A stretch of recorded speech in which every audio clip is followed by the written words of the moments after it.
आकर रुग्णों की सेवा कर रहे थे और वहां से उन्होंने पेरिस से आए थे, कुछ और फ्रांस के एरिया से आए थे, मैं उनसे बात कर रहा था। और वहां के 800 गांव उन्होंने दत्तक लिए हैं और उन्होंने अपने जीवन के एक एक साल कोई पैसा न लेकर गरीबों के लिए सेवा करने के लिए दीनदयाल शोध संस्थान को दिए हैं। अगर राणा जी जैसे कार्यकर्ता नागपुर विदर्भ में रहने वाले कहीं और उत्तर प्रदेश में, मध्य प्रदेश में जाकर, जहां बिलो पॉवर्टी लाइन के ऊपर 92% की ज्यादा आबादी ऐसी जगह जाकर एक विकास प्रकल्प खड़ा करते हैं और उस प्रकल्प में पेरिस और फ्रांस वहां से 3 डॉक्टर आकर अपने जीवन के एक एक साल लेकर वहां काम करते हैं, ये हो सकता है। तो हमारे में से लोग उसमें क्यों नहीं जा सकते?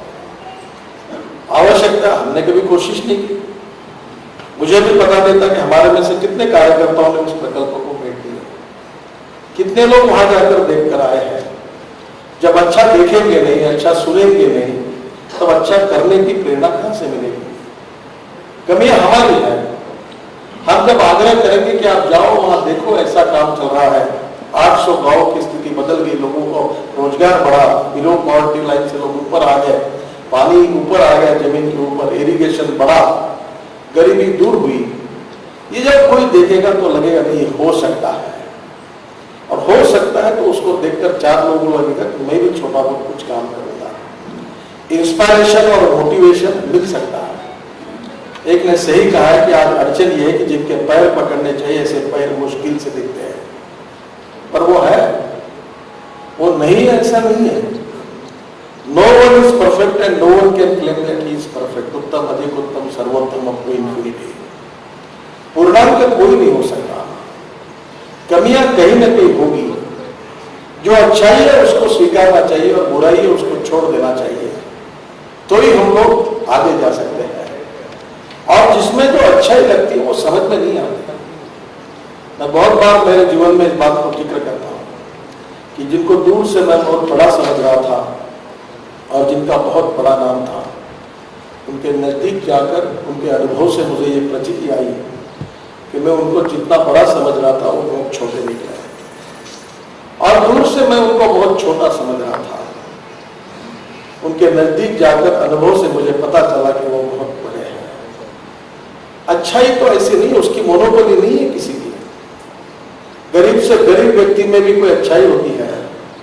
मुझे बहुत बैंक वाले बोलते हैं कि जितने गरीबों को पैसा बांटो 90% वापस आता है, और जितने बड़े लोगों को बांटो 50% डिफॉल्टेशन होता है।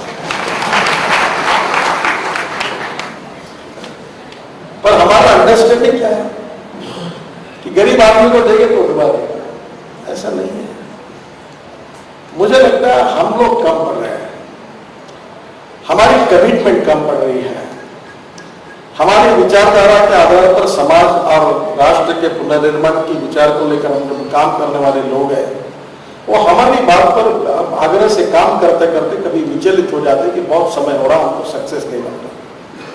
मुझे पूरा विश्वास है कि इस अप्रोच से जाने में अंतिमता सक्सेस ही है, यश मिलने वाला है। और ये यश पत्रकारिता के क्षेत्र में तरुण भारत और भारतवाणी को भी मिल सकता है, और उसके लिए कुछ मैनेजर प्रबंधनों में भी सुधार करिए। मैं इलेक्ट्रिकल इंजीनियर नहीं हूं, मुझे कुछ नहीं समझता इलेक्ट्रिकल इंजीनियरिंग का, पर बेस्ट ऑफ द इंजीनियर जो चीफ इंजीनियर से लेकर रिटायरमेंट से 200 इंजीनियर्स मेरे साथ काम करते हैं। मुझे कोई इंजीनियरिंग का समझता नहीं, कंक्रीट का मुझे बिल्कुल नहीं समझता। मैंने खुद का घर बनाते समय मैं फेल हुआ हूं। तो बारह था हमारा, तो मैं नीचे में किचन बड़ा बनाने के इसमें बेडरूम में पिलर निकल गया। पर दुनिया में कंक्रीट का काम हिंदुस्तान में लिम्का बुक ऑफ रिकॉर्ड में मेरा नाम लिखा गया कि number 1% in concrete. The ground reality is I don't know anything about concrete. ना स्ट्रक्चरल इंजीनियरिंग को मैं समझता हूँ, ना कंक्रीट को समझता हूँ। तो there is a mis impression in the mind of the people, नहीं he is a very expert man in construction.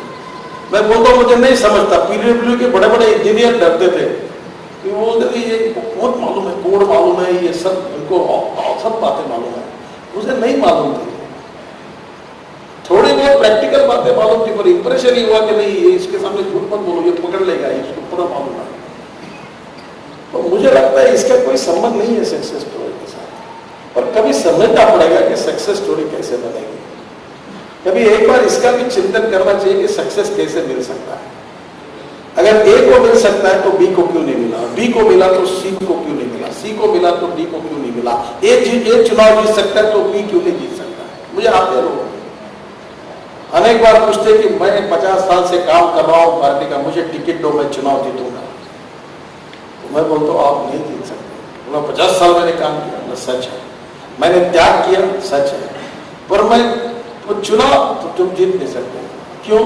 न तुम्हारे घर में चाय कभी 100 लोगों को पिलाया तुमने? पुलिस स्टेशन में रात को तुम्हारे घर में आया जमानत करने के लिए तो दरवाजा बंद किया ना तुमने? हो गए तुम आदर्श कार्यकर्ता। और उसके लिए जमानत के लिए गए थे क्या पुलिस स्टेशन? कभी फोन किया था? नहीं, मैं गलत आदमी के लिए कभी फोन नहीं करूंगा। तो गलत आदमी तो 50% से ऊपर है, तुमको वोट क्यों?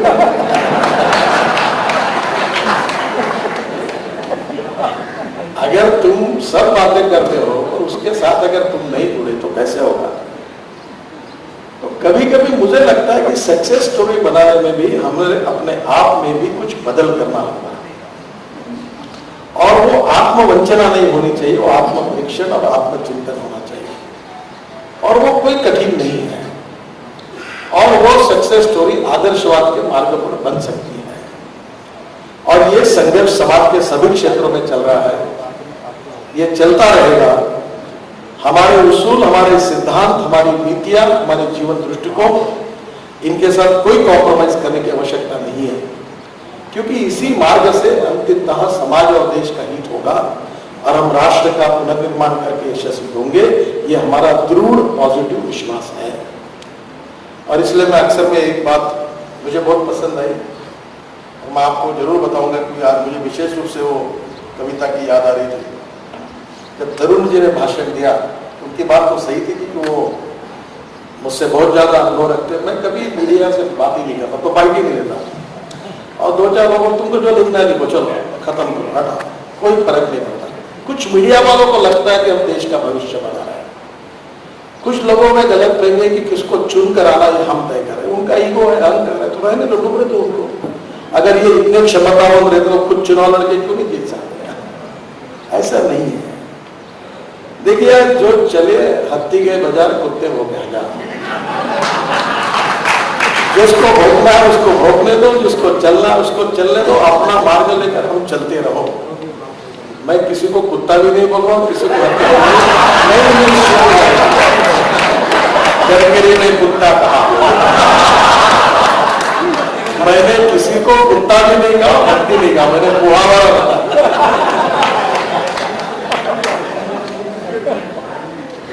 कभी कभी आजकल बड़ा संभल के बोलना पड़ता है, न बोला हुआ भी छप कर आता है।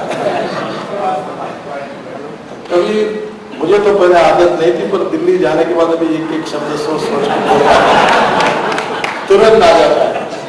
नितिन गडकरी ने कहा शुरू दिन भर, मैं कहता रहा, मैंने कहा नहीं, मैंने कहा तो कहा। मुझे लगता है कि कभी कभी क्या जो चल रहा है उससे विचलित नहीं होना चाहिए। वो गीता सार बहुत अच्छा है। खाली हाथ आए थे, खाली हाथ जाना है, क्यों रो रहे हो? तुमको क्या कहवाना है? तुम्हारा भाई क्या कुछ नहीं था तो जा, खाया पिया कुछ नहीं, क्लास में चलते रहो। इतनी चिंता क्यों करते हो? और मुझे लगता है कि चलते रहना चाहिए, और जो हमारे मार्ग पर चल रहे हैं उसी पे चलते रहना चाहिए। और उससे निश्चित रूप से हमारे कर्तव्यों का पालन करते रहे। मुझे विश्वास है कि हम जीत की ओर जाएंगे, हम परिवर्तन करेंगे और देश और समाज को उस दिशा में निश्चित रूप से लेकर जाएंगे। ये तरुण सागर जी की एक कविता मुझे बहुत पसंद आई, और ये बहुत आप जैसे लोगों के लिए बहुत ही महत्वपूर्ण है। एक शाश्वत कथा जिसे साहस कहे या कथा। तालाब किनारे की इमारत में लगी आग, सब तरफ मछली अफरा तफरी और भागम भाग। कुछ लोगों ने आग पर पानी डाला और कुछ लोगों ने आग से घिरे लोगों को बाहर निकाला। सबने किया वो जो था जिसकी पहुंच में। एक चिड़िया भी डाल रही थी पानी भरकर अपनी चोंच में। उसी पेड़ पर रहने वाले कौवे ने कहा, बहन तू तो सुई की नोक से समस्या का ताला खोल रही है और पत्तों की बाढ़ से पहाड़ खोल रही है। तेरे चोंच में जितना पानी आएगा उससे तो आग का एक शोला भी नहीं बुझ पाएगा। तब चिड़िया ने दिया जवाब एकदम लाजवाब, कहा भाई मैं तेरा कहना मानती हूँ, चोंच में भरे पानी की क्षमता भी पहचानती हूँ, मगर केवल इतना जानती हूँ, जिस दिन इस घटना का इतिहास लिखा जाएगा मेरा नाम आग लगा